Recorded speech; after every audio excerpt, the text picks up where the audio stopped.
el presidente del Estado Plurinacional de Bolivia, Evo Morales Ayma.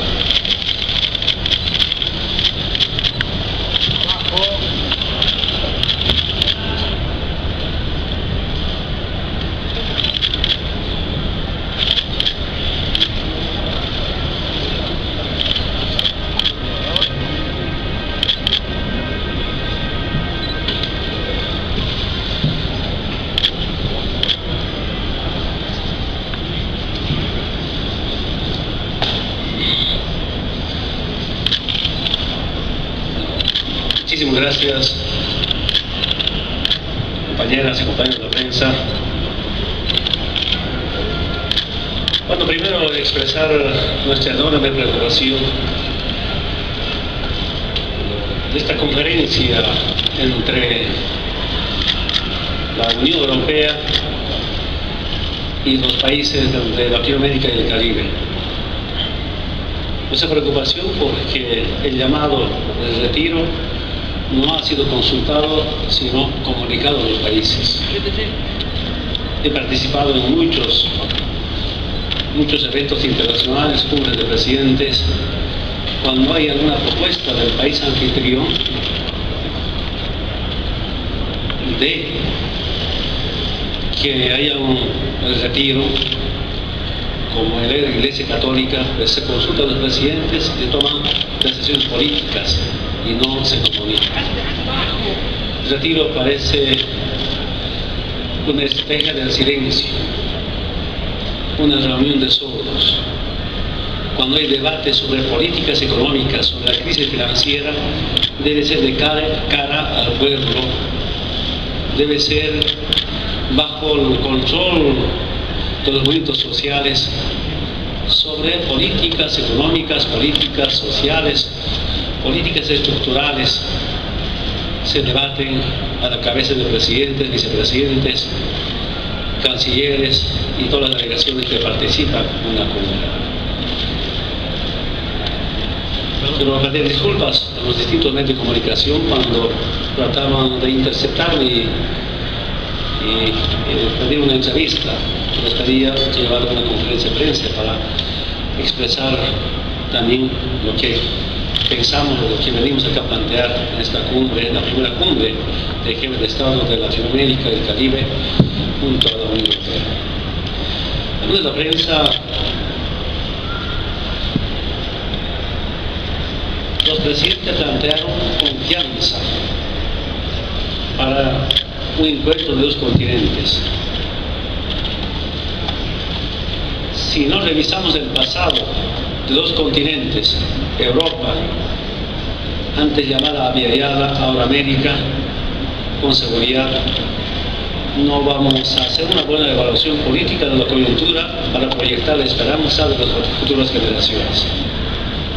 Tenemos un pasado, en el pasado Abya-Yala o América invadido, saqueado de sus recursos naturales. No era por culpa de los actuales presidentes ni gobiernos, ni por culpa nuestra, sino por culpa de otros abuelos.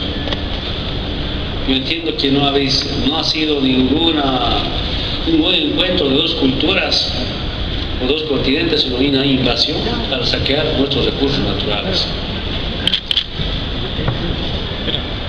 Sin embargo, tenemos la obligación de tantos años, pero estamos acá para debatir de frente a nuestros pueblos esta integración de dos continentes, una integración que sea duradera, eterna y para siempre, y una integración para resolver los problemas sociales de los dos continentes, a la cabeza de América Latina y el Caribe, junto a la Unión Europea. Y para que esta alianza estratégica, como dicen algunos presidentes, sea duradera y eterna, es importante crear una confianza entre dos continentes.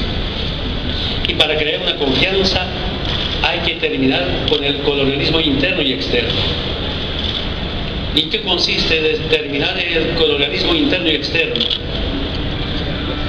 Que todavía no pueden ver No puede seguir habiendo en este nuevo milenio algunos países de Europa dueños de nuestro territorio. Y nuestro planteamiento ha sido muy concreto. Así como Estados Unidos ha devuelto el canal de Panamá a los panameños, Inglaterra tiene que devolver Malvinas a Argentina y Chile tiene que devolver el mar a Bolivia. Caso mar para los bolivianos no es una reivindicación ni es una aspiración, sino es un derecho del pueblo boliviano de retornar con soberanía al Pacífico. Una vez resuelto el colonialismo interno y externo, con seguridad y con mucha confianza podemos gestar esta gran integración duradera y eterna para nuestros pueblos. Tiene que empezar a terminarse los saqueos de nuestros recursos naturales. Eso significa también gestar una integración de nuestros pueblos. Presidentes que han planteado cambios estructurales. ¿En qué consisten esos cambios estructurales? De acuerdo a la experiencia del pueblo boliviano, del Estado plurinacional, que todos los servicios básicos sean un derecho humano. Los servicios básicos no pueden ser de negocio privado. Estamos hablando de agua, luz, alcantarillado, energía.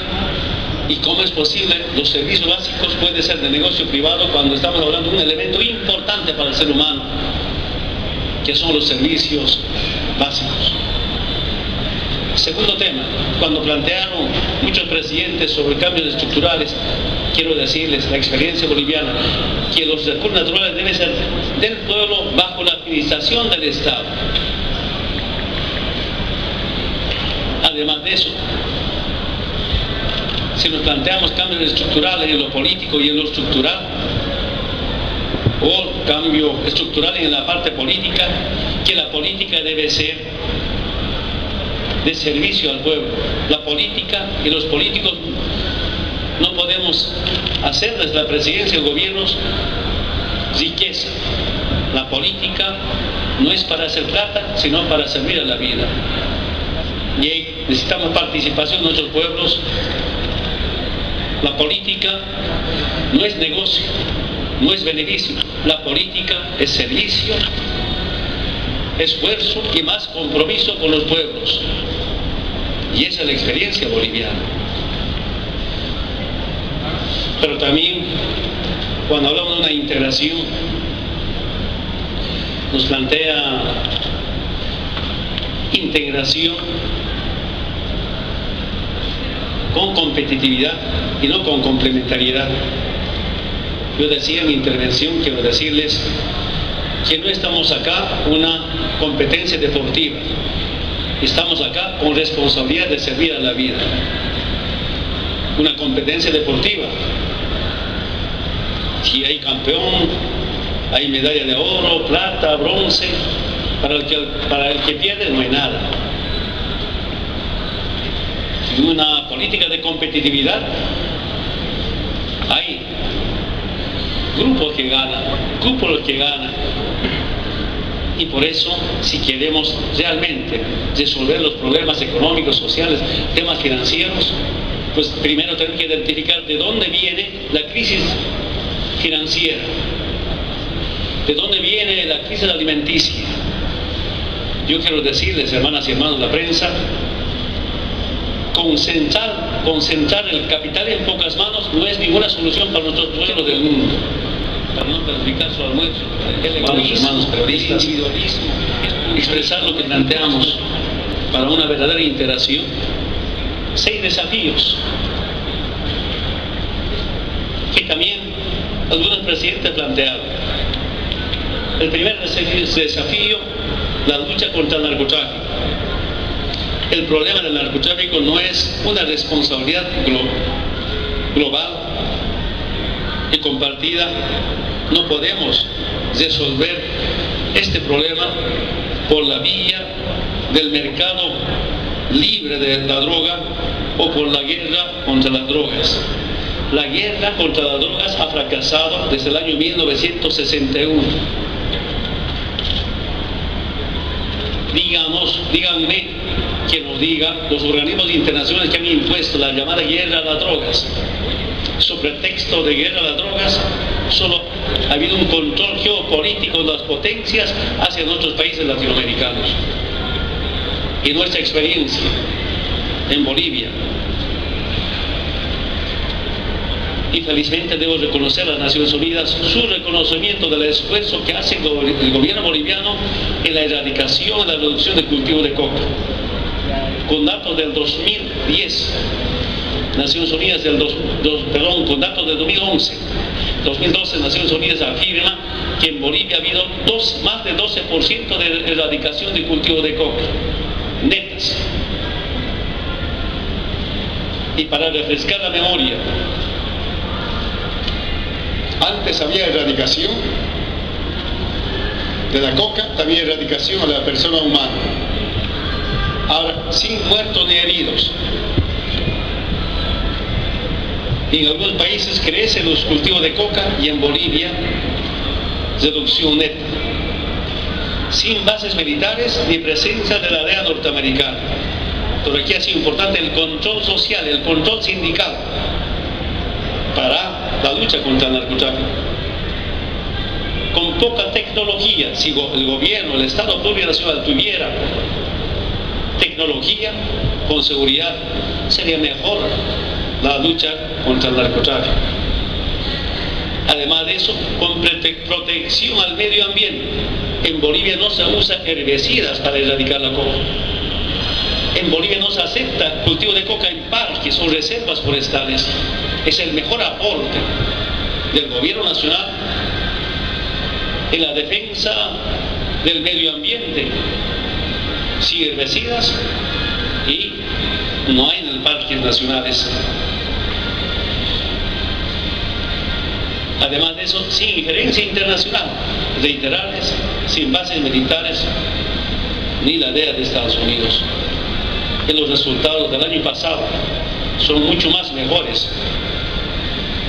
porque reducimos más de 11.000 hectáreas con la participación activa del movimiento campesino del trópico de Cochabamba, como también de Yunga, La Paz. Mis compañeros, mis hermanos se han convencido que no puede haber libre cultivo de coca, pero tampoco puede haber cero de coca como pretendía en tantos años,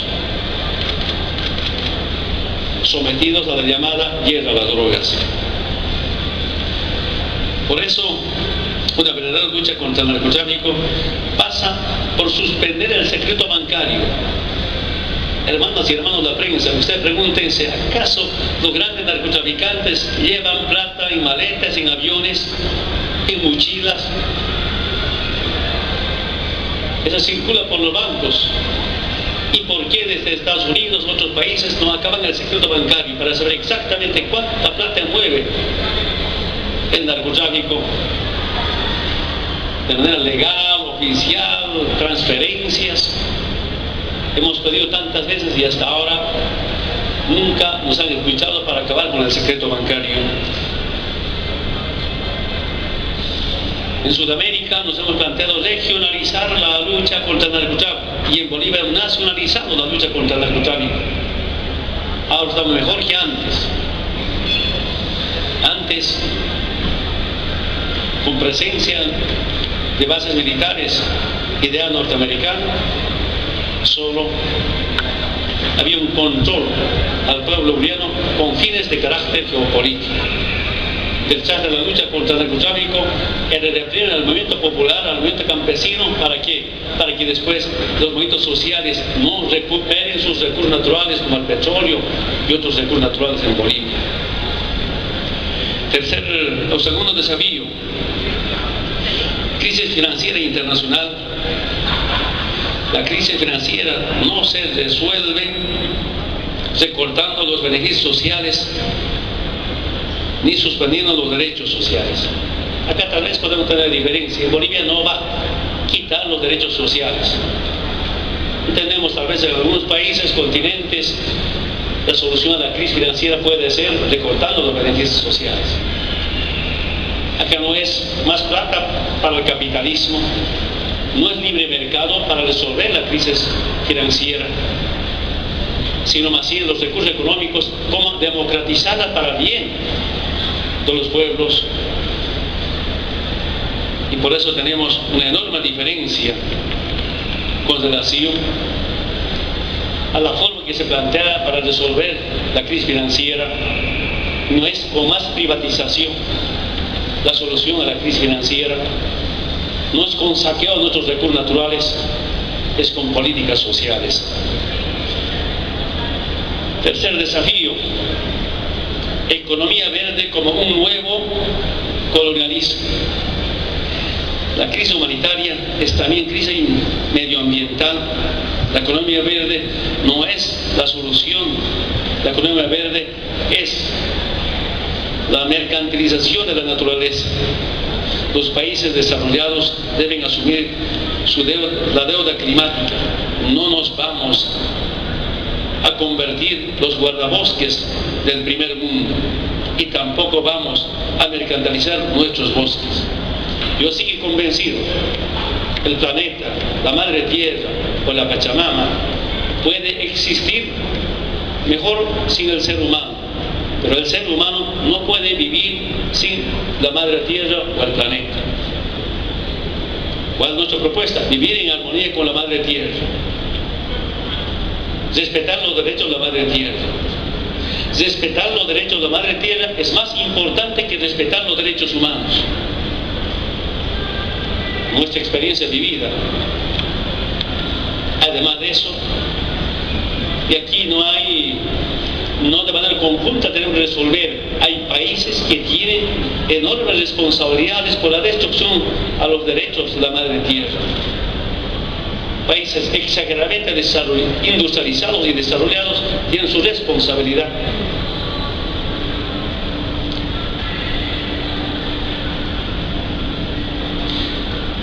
Cuarto desafío, detener la guerra para salvar a la humanidad. Imagínense, hermanas y hermanos de la prensa, cuántos millones gastan los países desarrollados para hacer la guerra y destruir pueblos. Debemos resolver el déficit fiscal reduciendo el gasto militar. La guerra no es la solución a la crisis del capitalismo, es su perdición. Se habla de democracia de los países con conflicto interno cuando solo se busca la riqueza de los países intervenidos o invadidos.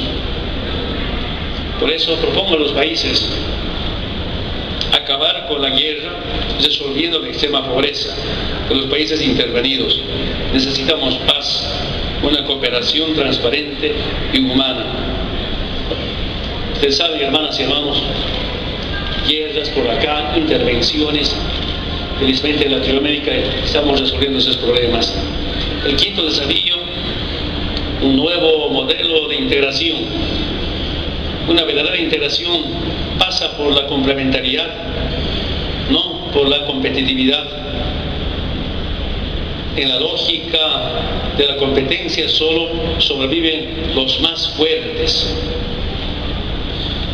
Una integración verdadera significa seguridad jurídica para las dos partes. Necesitamos inversión extranjera, pero también necesitamos evitar el saqueo. Desde el año 2005 yo dije, necesitamos socios, no dueños de nuestros recursos naturales, no patrones. Felizmente con la nacionalización terminamos. A quienes eran patrones que saqueaban nuestros recursos naturales. Solo ese dato que decía hace un momento, 300 millones de dólares 2005, 2012, más de 4.000 millones de dólares. Imagínense cuánto nos robaron, cuánto nos saquearon, cuánto se lo llevaron, cuánto se embolsillaron.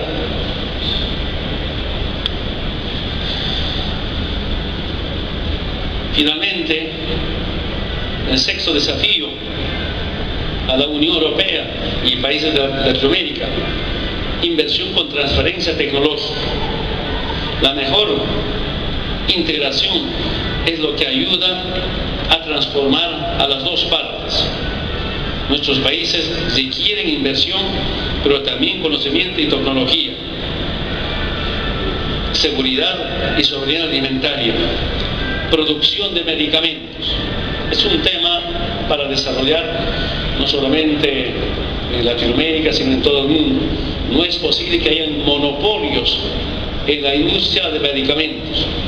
Estado debemos asumir en la producción de medicamentos para el bien de nuestros pueblos. Quería, hermanas y hermanos, resumir esta conferencia, pero sin antes olvidarme de la migración. Latinoamérica en todos los tiempos, desde la invasión europea, desde las repúblicas, siempre ha sido receptor de todas las migraciones. Y si ha habido migración de Latinoamérica y del Caribe hacia Europa, pues cuando había bonanza, nuestras hermanas y hermanos que viven en Europa eran mano de obra barata para su desarrollo. Cuando está en crisis, la migración es una migración con penalización. Aquí jamás hemos penalizado, aunque nos han saqueado nuestros recursos naturales. Por eso hemos planteado cómo acabar la penalización a la migración. Somos seres humanos, tenemos muchos derechos. Y no es posible porque algún país esté en quiebra o en crisis, pueden penalizar a la migración de nuestros hermanos. Será para el debate permanente en sus países de Latinoamérica y del Caribe junto a la Unión Europea, pero en resumen tenemos la obligación como de buscar daños de tantos años.